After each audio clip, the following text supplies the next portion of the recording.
সম্মানিত উপস্থিতি, আপনারা জানেন গত 5ই আগস্টে মহান রব্বুল আলামিনের আসমানি ফয়সালার মাধ্যমে বাংলাদেশের অনির্বাচিত ফ্যাসিবাদী শেখ হাসিনার পতনের পরও আজকে এই মাহফিলের আমরা মন খুলে ওয়াজ করার সুযোগ পাচ্ছি, শোনার সুযোগ পাচ্ছি।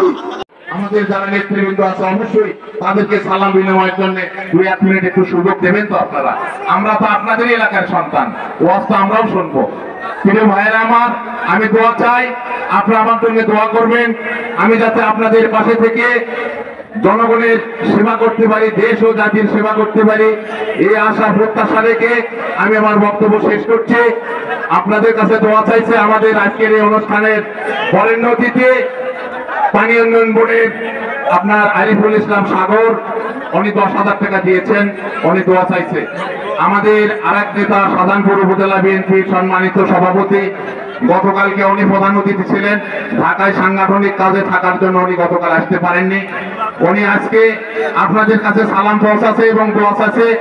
উনি হাদিয়া হিসেবে 20,000 টাকা আপনাদের এই মাদ্রাসার উন্নয়নের জন্য উনি দান করেছেন।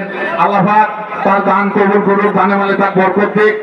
শাহিন ভাইয়ের জন্য আপনারা সকলে দোয়া করবেন। ওয়া আখিরু দাওয়ানা আলহামদুলিল্লাহি রাব্বিল আলামিন। আসসালামু আলাইকুম ওয়া রাহমাতুল্লাহি ওয়া বারাকাতুহু।